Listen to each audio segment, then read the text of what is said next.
pertama itu ada pembelajaran. Nah, yang pertama saya merencanakan pembelajaran dengan mengacu pada kurikulum yang berlaku serta memperhatikan kebutuhan, minat, dan tahap perkembangan anak.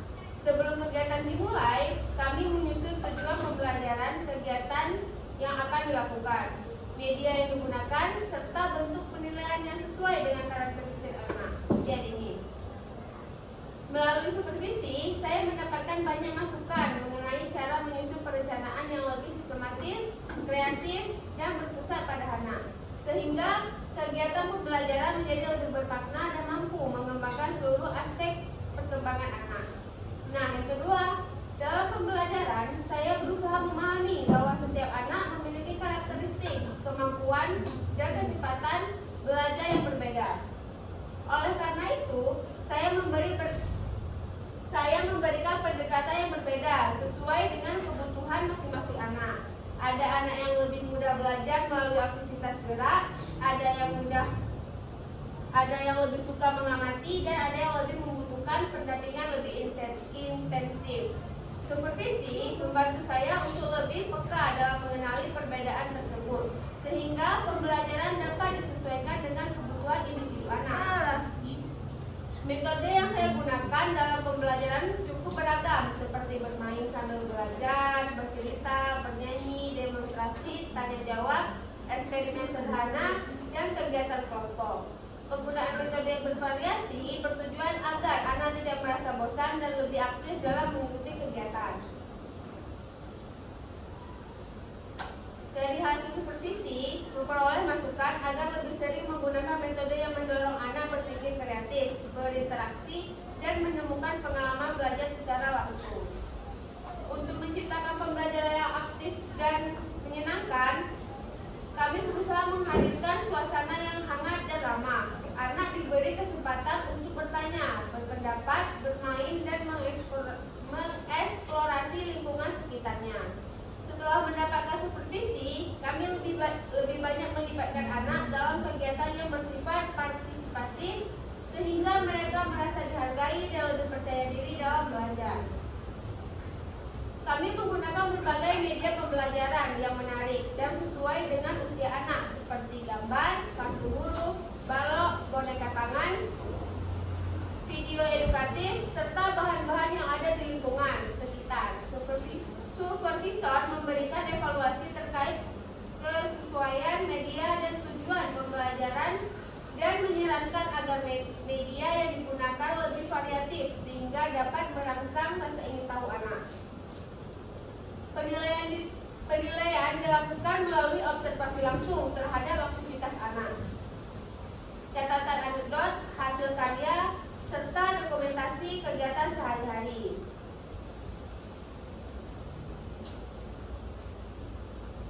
Perbaiki perencanaan pembelajaran, meningkatkan variasi metode yang digunakan, serta lebih memperhatikan kebutuhan individual anak.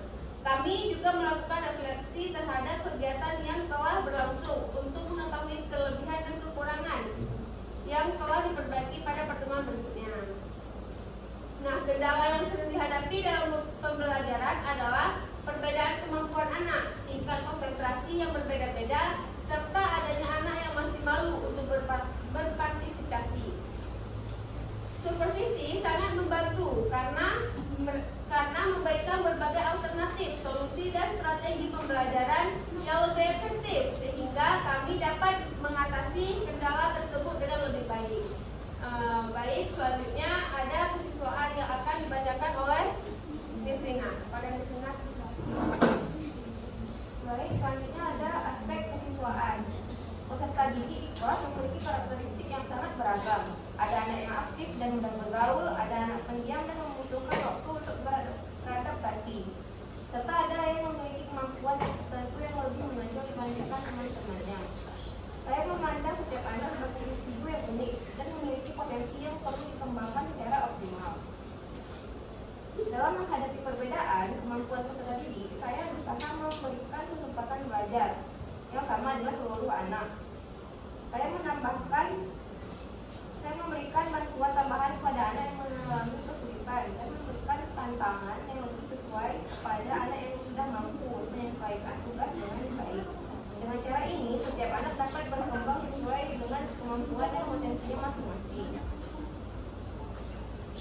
Kesulitan belajar yang sering dialami peserta didik antara lain kurang fokus saat kegiatan berlangsung, kesulitan berinteraksi dengan teman, kurang percaya diri, serta masih mengalami hambatan dalam kemampuan bahasa atau motorik tertentu. Kesulitan tersebut merupakan bagian dari proses perkembangan yang perlu didampingi dengan sabar dan juga perhatian. Kompetisi berperan penting dalam membantu saya menangani kesulitan belajar peserta didik. Melalui kompetisi, saya mendapatkan arahan mengenai strategi pembelajaran yang lebih sesuai, cara melakukan pendekatan individu pada anak, serta teknik memberikan stimulasi yang tepat agar perkembangan anak dapat berlangsung secara optimal. Untuk meningkatkan motivasi belajar peserta didik, saya menciptakan suasana belajar yang menyenangkan dan memberikan penghargaan terhadap setiap usaha yang mereka lakukan. Saya juga berusaha mengenali minat anak dan mengaitkannya dengan kegiatan pembelajaran sehingga mereka merasa senang dan antusias saat mengikuti kegiatan di kelas. Setelah ada supervisi, saya melihat perkembangan sikap dan perilaku peserta didik menjadi lebih baik. Anak-anak mulai menunjukkan rasa percaya diri lebih tinggi, mampu bekerja sama dengan teman, mandiri dalam menyelesaikan tugas sederhana, serta lebih berani mengungkapkan pendapat dan perasaannya. Ketika terjadi konflik antara peserta didik, saya tidak langsung menyalahkan salah satu pihak, tetapi mengajak mereka untuk berbicara dan memahami perasaan masing-masing. Saya membantu mereka menemukan solusi bersama, sehingga anak belajar menghargai perbedaan, mengendalikan emosi, dan menyelesaikan masalah secara damai. Kerjasama antara guru, orang tua, dan sekolah dilakukan melalui komunikasi yang rutin dan terbuka. Saya selalu menyampaikan perkembangan anak kepada orang tua, baik perkembangan akademik maupun emosionalnya. Dengan adanya kerjasama yang baik, kebutuhan dan perkembangan anak dapat dipantau secara optimal sehingga dukungan yang diberikan menjadi lebih tepat. Selanjutnya akan saya akan menjelaskan aspek kelas.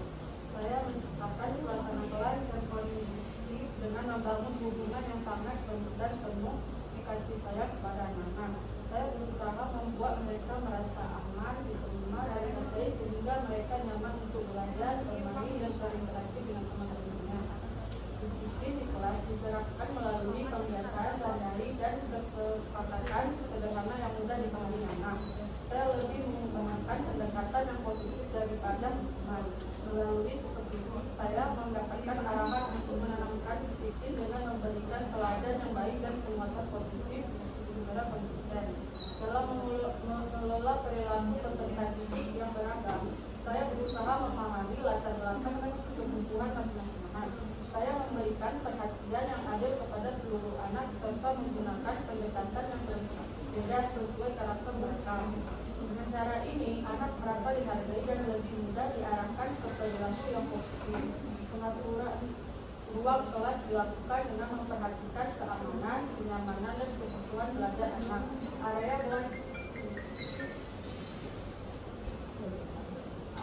Area belajar, area bermain, dan tempat penyimpanan alat permainan ditata dengan rapi agar anak dapat bergerak dengan bebas dan belajar secara mandiri.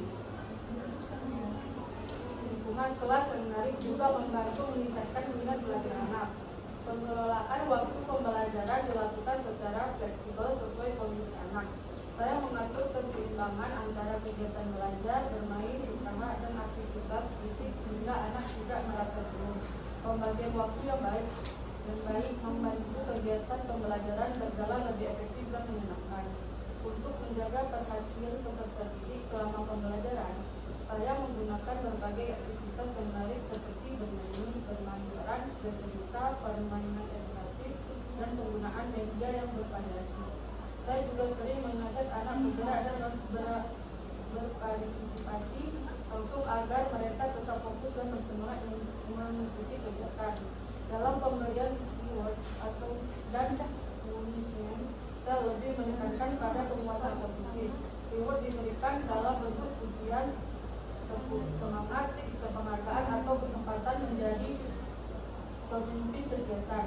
Sementara itu, jika ada perilaku yang kurang sesuai, saya memberikan arahan yang bimbingan dengan bahasa lembut agar anak memahami kesalahannya tanpa merasa tertekan. Setelah dilakukan supervisi, saya melakukan refleksi terhadap pengelolaan kelas yang telah saya lakukan. Saya menyadari bahwa lingkungan belajar yang positif, hubungan yang baik antara guru dan anak, serta pembelajaran yang berpusat pada anak sangat penting dalam mendukung perkembangan mereka. Oleh karena itu, saya terus berupaya memperbaiki dan meningkatkan kualitas pengelolaan kelas agar setiap anak dapat berkembang secara optimal sesuai potensi.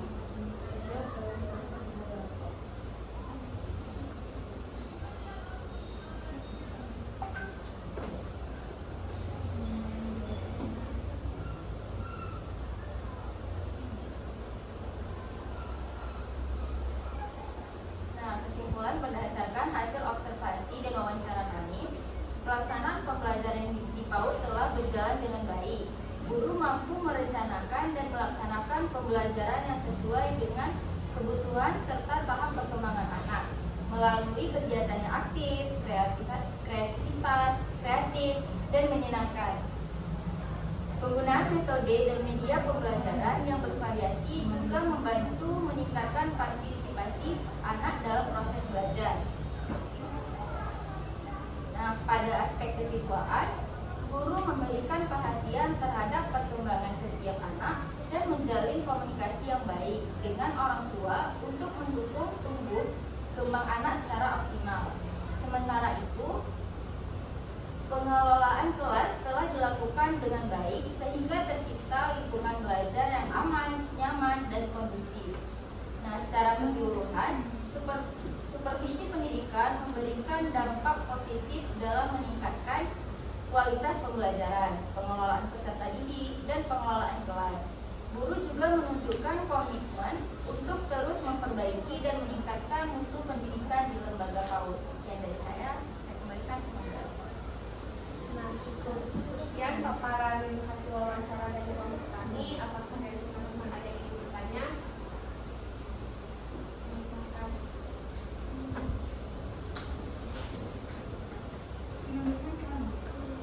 Setelah teman-teman observasi di sekolah tersebut, bagaimana cara guru meningkatkan motivasi belajar peserta didik? Mari saya akan menjawab pertanyaan dari Mila. Guru meningkatkan motivasi belajar dengan menciptakan suasana belajar yang menyenangkan dan menarik. Guru juga memberikan pujian atau penghargaan atas usaha yang dilakukan anak, serta mengaitkan kegiatan pembelajaran dengan minat dan pengalaman sehari-hari anak agar mereka lebih antusias dan mengikuti kegiatan.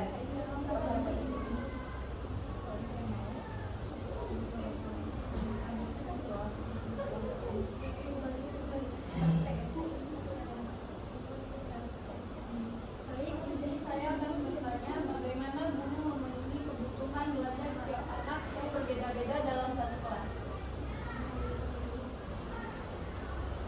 Saya akan menjawab pertanyaan dari guru melakukan pendekatan individual, memberikan bantuan kepada anak yang mengalami kesulitan dan menyesuaikan kegiatan sesuai kemampuan serta kebutuhan masing-masing anak. Terima kasih.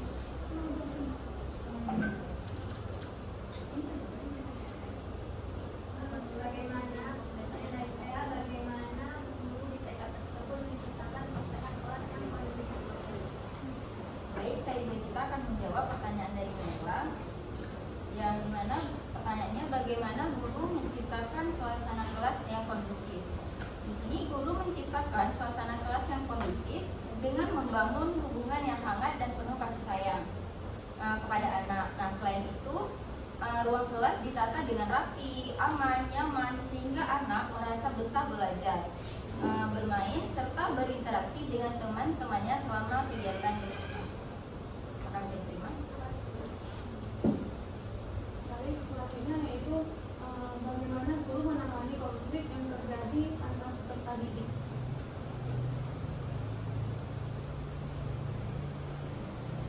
Nah, di sini guru tidak harus, pertanyaan itu bagaimana guru menangani konflik yang terjadi antara peserta didik.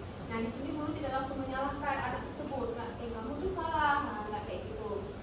Guru itu langsung mengajak anak untuk berbicara, memahami perasaan, tanya sama anak abang itu tadi. Nah terus karena itu mulai terbuka. Abang tadi kesel karena si ini berkomentar apa terima. Nah untuk sekian presentasi dari Bapak 9 dan 10 kami akhiri. Assalamualaikum warahmatullahi wabarakatuh.